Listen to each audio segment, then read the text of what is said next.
হসপিটালের বেডে শুয়ে শুয়ে এই কথাগুলো কেন বললেন?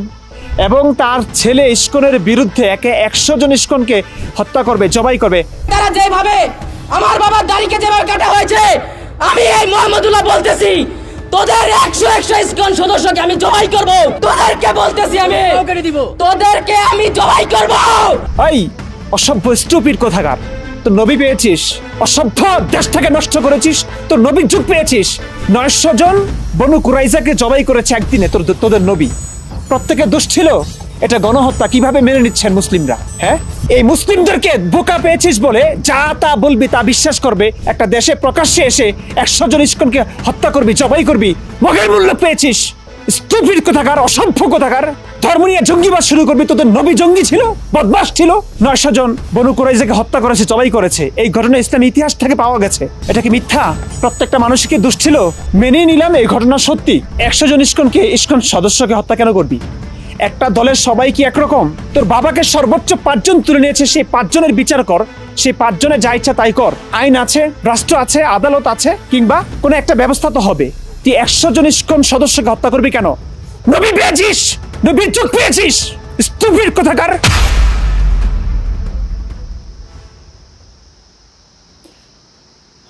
আমি কথা বলতে পারছি না, হয়ে গেছি, স্তব্ধ, বাকরুদ্ধ। টঙ্গীর মুফতি মহিবুল্লাহ সম্পর্কে তো নিশ্চয়ই জানেন। মুফতি মহিবুল্লাহ, উনি অপহৃত হয়েছিলেন 22শে অক্টোবর। পুরো দেশ তোলপাড়। টঙ্গী থেকে একটা অ্যাম্বুলেন্স এসে 5 জন তার মুখ বেঁধে নিয়ে যায়, তাকে নগ্ন করে সীমাহীন অমানবিক নির্যাতন তার উপর চালানো হয়। অনুভব করতেছি যে পানির কাঁচের বোতলে পানি ভরিয়া, তারপরে আমার 2 উরু 2 হাতের ডেনা অনেক মারছে, তারপরে আমার কোমরে অনেক পাড়াইছে, আমারে উলঙ্গ করিয়া পালাইছে, আমার মাথায় অনেক জোরে জোরে থাপড় দিচ্ছে। এমন নানান লোমহর্ষক বর্ণনা তিনি দিয়েছেন। পুরো দেশ তোলপাড় হয়েছে। প্রত্যেকটা হুজুর, মাদ্রাসা, পুরো প্রত্যেকটা ছাত্র, তৌহিদি জনতারা এটি নিয়ে পোস্ট করেছে। একটা ইস্কন্ধর ধৈরা ধৈরা জবাই কর, এরকম স্লোগানও নাকি তোলা হয়েছিল মিছিল মিটিংয়ে।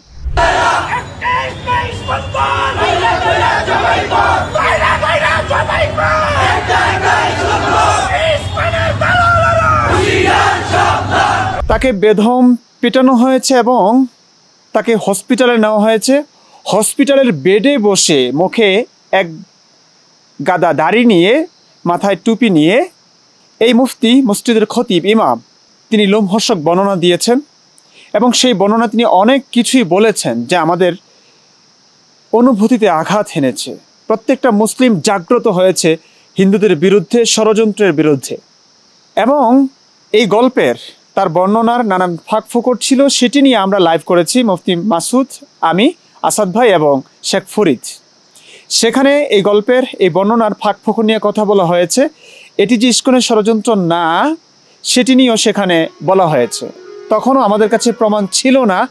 এই যে এক গাদা দাড়ি নিয়ে, হ্যাঁ, মুখে এক গাদা দাড়ি, মাথায় টুপি নিয়ে, পাঞ্জাবি নিয়ে, মসজিদের ইমাম, খতিব, আল্লাহ নবীর কথা সব সময় যার মুখ থেকে শোনা হয়, যার কথা শুনে মানুষ, লক্ষ লক্ষ মানুষ, হাজার হাজার মুসল্লি নামাজ রোজা করে, ধর্ম পালন করে, অন্ধের মতো বিশ্বাস করে। কেউ তারা কল্পনা করতে পারেননি হয়তো তাদের হুজুর, যাদের মুখ থেকে ধর্মের কথা শুনেন, সেই মুখে এমন মিথ্যাচার হতে পারে, এমন মিথ্যা নাটক তারা তৈরি করতে পারে। কেউ হয়তো তারা কল্পনা করতে পারেনি। আমরা বলেছিলাম, কারণ সে বর্ণনায় ফাঁক ফোকর ছিল।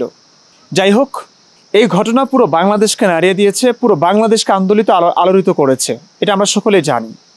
এবং এই হুজুরের ছেলে প্রকাশ্যে মাঠে ময়দানে এসে, ক্যামেরার সামনে এসে, একজন মুফতি মহিবুল্লাহর জন্য 100 জন ইস্কন সদস্যকে জবাই করবেন বলে তিনি হুঙ্কার দিয়েছেন। শুনুন তার মুখে। তারা যেভাবে আমার বাবার দাড়িকে যেভাবে কাটা হয়েছে, আমি এই মোহাম্মদুল্লাহ বলতেছি, তোদের 100 ইস্কন সদস্যকে আমি জবাই করব। এদের জজবা, স্পৃহা, বর্ণনার ভঙ্গি, এক্সপ্রেশন দেখে কি কখনো মনে হয়েছে, কেউ কি কল্পনা করতে পেরেছে যে এই লোকগুলো মিথ্যা নাটক করছে, হিন্দুদের উৎখাতের ষড়যন্ত্র করছে? ইস্কন হটাও হটাও প্রতিনিয়ত বলে যাচ্ছে, সেই ইস্কনের বিরুদ্ধে একটা ষড়যন্ত্র চলছে। এটা একটা নাটক, কেউ কল্পনা করতে পেরেছে? কিন্তু আজ 28শে অক্টোবর, বেশি দিন হয় নাই, এক সপ্তাহের মধ্যেই প্রকৃত ঘটনা আমাদের সামনে এসেছে। এই মুফতি মহিবুল্লাহ কি সত্যি অপহৃত হয়েছিলেন? নিউজটা আপনারা প্রত্যেকটা নিউজের লিঙ্ক এই ভিডিও ডেসক্রিপশনে দেওয়া হবে, আপনারা দেখে নিতে পারেন। পুরো ঘটনাটি হচ্ছে নাটক। এবং শুধু তাই নয়, এটির পরেও অনেক অনেক আলেমরা বলছিলেন এটা নাকি ষড়যন্ত্র, মানে তিনি সত্যি অপহৃত হয়েছিলেন, তার উপর অমানবিক নির্যাতন হয়েছে। এখন সাংবাদিক ভাইয়েরা সবাই আসলে ইসকনের দালাল কিংবা হিন্দুদের দালাল কিংবা তারা অমানুষ, ইসলামের শত্রু, ইহুদি খ্রিস্টানের দালাল, সেই কারণে তারা হয়তো ষড়যন্ত্র করছে। কিন্তু না, কালের কণ্ঠ পর্যন্ত সংবাদ ছেপেছে এবং মুফতি মহিবুল্লাহ পর্যন্ত স্বীকারোক্তি দিয়েছেন এই ঘটনা তার বানানো ছিল। তিনি নিজে নিজেই টঙ্গী থেকে সেই পঞ্চগড়ে গিয়েছেন, নিজেই নগ্ন হয়েছেন, নিজেই সব কিছু করেছেন, কোনো মানুষের হাত নেই এখানে। আমি হাঁটতে গেছি, হাঁটতে যাওয়ার পরে আমার মাথায় আসলো যে আমি চলতে থাকি, যাই কোন দিকে যাই বলতে পারি না। এক পর্যায়ে আমি অটো পাইছি, অটোতে উঠছি, মেরের বাজার নামছি। নামে পরে মনে চাইলো যে আমি ওই জয়দেবপুর যাই, সিএনজি দিয়া জয়দেবপুর গেছি। এরপরে মাথায় আসলো যে আমি এখন বাসে উঠি। বাসে উঠে তারপরে কোন জায়গায় জানি শ্যামলি না জানি কোন জায়গায় নামাইছে। পাঠিয়ে গিয়ে এক পর্যায়ে আমি একটা শিকল পরনে পাইলাম, ওইটা নিয়ে এক জায়গায় আমি প্রস্থান করতে বসলাম। প্রস্থান করতে বসা তারপরে প্রস্তাব করলাম, আর লুঙ্গি পায়জামায় প্রস্তাব লাগলো, এরপরে জামায়ও লাগলো। তো জামা খুলে ফেলাইলাম, পায়জামা খুললাম, কিন্তু খোলার পরে আবার পরতে হইবে এই জিনিসটুকু আমি আর পারি নাই। ঠান্ডায় হয়ে শুয়ে পড়লাম, আর পায়ে শিকল দিলাম। পায়ে শিকল দিয়া এরপরে আমার এই যে কেন করতেছি এইটার কোনো চিন্তা ভাবনা কিছুই আমার নাই, খালি যা মাথায় আসতেছে তা করতেছে। এবং তিনি এখন ধরা খেয়ে বিবরণটা কিভাবে দিয়েছেন চিন্তা করেছেন? মানে একটা পাগলও এভাবে বিবরণ দিতে পারে না। শুনে মনে হচ্ছে উনি পাগল, কিন্তু আপনাদের কাছে কি মনে হয় এটা কি পাগলামি? ওনার মাথায় সিট আছে? থাকতে পারে। প্রত্যেকটা মুমিন মুসলমান এই যে নবী আল্লাহ নবীর কথাগুলোকে এভাবে বিশ্বাস করছে, হাজার অসঙ্গতি ভুলে ভরা কোরআন হাদিসকে বিশ্বাস করছে, সেই মানুষগুলো পাগলই। কিন্তু কথা হচ্ছে এতটা তো পাগল না, এটা তো সুপরিকল্পিত একটা ষড়যন্ত্র। একটা তো স্পষ্ট এর পিছনে ষড়যন্ত্র চলেছে। উনি ইসকনের কথা কেন বললেন? উনি ভারতীয়দের কথা কেন বললেন? ভারত বিদ্বেষ কেন ছড়ালেন? হসপিটালের বেডে শুয়ে শুয়ে এই কথাগুলো কেন বললেন? এবং তার ছেলে ইসকনের বিরুদ্ধে 100 জন ইসকনকে হত্যা করবে, জবাই করবে। এই অসভ্য স্টুপিড কোথাকার, তো নবী পেয়েছিস? অসভ্য, দেশটাকে নষ্ট করেছিস, তো নবীর যুগ পেয়েছিস। 900 জন বনু কুরাইজাকে জবাই করেছে একদিনে তোদের নবী। প্রত্যেকে দোষ ছিল, এটা গণহত্যা। কিভাবে মেনে নিচ্ছেন মুসলিমরা? হ্যাঁ, এই মুসলিমদেরকে বোকা পেয়েছিস বলে যা তা বলবি, তা বিশ্বাস করবে। প্রকাশ্যে এসে একটা দেশে প্রকাশ্যে এসে 100 জন ইসকনকে হত্যা করবি, জবাই করবি, মগের মূল্য পেয়েছিস। স্টুপিড কোথাকার, অসভ্য কোথাকার। হ্যাঁ, ধর্ম নিয়ে জঙ্গিবাদ শুরু করবি। তোদের নবী জঙ্গি ছিল, বদমাশ ছিল। 900 জন বনু কুরাইজাকে হত্যা করেছে, জবাই করেছে। এই ঘটনা ইসলামী ইতিহাস থেকে পাওয়া গেছে। এটা কি মিথ্যা? প্রত্যেকটা মানুষকে দোষ ছিল। ইসকন যদি এই ঘটনা সত্য হয়ে থাকতো, যদি এই ঘটনা সত্যিই ছিল, আমি ধরে নিলাম তুই সত্যি মনে করেছিস, নাটক তো বোঝা গেছে, এখন মেনে নিলাম এই ঘটনা সত্যি। 100 জন ইসকন সদস্যকে হত্যা কেন করবি? একটা দলের সবাই কি একরকম? তোর বাবাকে সর্বোচ্চ 5 জন তুলে নিয়েছে, তোর বাবাকে সর্বোচ্চ 5 জন তুলে নিয়েছে, সেই 5 জনের বিচার কর, সেই 5 জনের যা ইচ্ছা তাই কর। আইন আছে, রাষ্ট্র আছে, আদালত আছে, কিংবা কোনো একটা ব্যবস্থা তো হবে। তুই 100 জন ইসকন সদস্যকে হত্যা করবি কেন? নবী পেয়েছিস, নবীর চোখ পেয়েছিস, স্টুপিড কোথাকার। দেশের শান্তি নষ্ট করছিস। আলেম ওলামারা বারবার বলছিস, শায়েখ আহমদুল্লাহ মিজানুর রহমান আজহারি বসেন, কোরআন হাদিস যে অসভ্যতায় ভরপুর, মিথ্যা, আমি এটা প্রমাণ করব। আপনারা নাস্তিক হয়ে ধর্ম ব্যবসা করছেন, আসছেন না? কে? ইচ্ছে মতো মানুষ আপনাদেরকে বিশ্বাস করছে, সেই বিশ্বাসের জের ধরে, সেই বিশ্বাসের অজুহাতে বাস আপনাদের ব্যবসায় এতটাই রমরমা, কোনো কথাই কানে যাচ্ছে না, আপনাদের কোনো কথাই কানে যাচ্ছে না।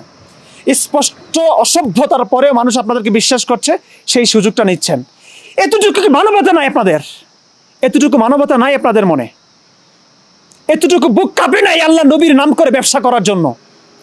দেশটাকে নষ্ট করছেন। সহজ সরল মনা মানুষগুলো, কি আর বলবো মানুষের কথা, এরা বুঝতে পারছে না। হয় ছোটবেলা থেকে নিষ্পাপ কচিকাচা মন ও মস্তিষ্ক জুড়ে যখন ধর্মীয় বার্তা ছড়িয়ে দেওয়া হয়েছিল, একটা বয়সের পরে এরা ধর্মের বিরুদ্ধে কথা শুনতেই চায় না। হাজার স্পষ্ট চোখে আঙ্গুল দিয়ে দেখিয়ে দিল, এরা বিশ্বাসটা করবেই নবী এবং রাসূলকে, আল্লাহ এবং নবীকে, কোরআন এবং হাদিসকে।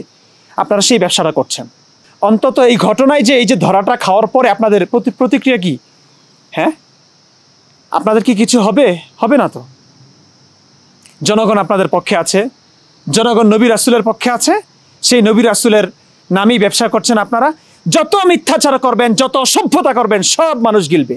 কি আর বলবো, অসহায় লাগে এই বোকাশোকা মানুষগুলোর জন্য। আর কি করব?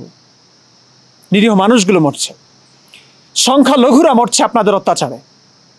ওরা দেশ ছাড়া হচ্ছে, ওরা কথা বলার স্বাধীনতা পাচ্ছে না। সত্য বললে আপনারা মেরে ফেলছেন। আজকে বাংলাদেশের আদালতে এই সমস্ত মানুষদেরকে, এই যে মুফতি মহিবুল্লাহর ছেলে প্রকাশ্যে যে জঙ্গিবাদ প্রচার করেছেন, 100 জন ইসকন সদস্যকে হত্যা করবেন বলে বলেছেন, জবাই করবেন বলে বলেছেন, এটার কি বিচার হবে? এটার কি বিচার হবে? বাংলাদেশে কোনো আইনজীবী নাই, কোনো মানবিক মানুষ নাই এটার বিরুদ্ধে ব্যবস্থা নিবে? সরকার নাই, হাসানাত আব্দুল্লাহ নাই। তোমরা কোথায়?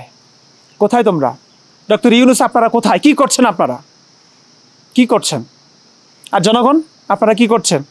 যেহেতু তাদের মুখে দাঁড়িয়ে আছে, মাথায় টুপি আছে, পরনে নবীর লেবাস আছে, কোরআন হাদিসের কথা মুখে বলেন, সেই কারণে তাদের সমস্ত অন্যায়, অনাচার, পাপাচার মেনে নেবেন আপনারা? এতটা বোকা হবেন আপনারা?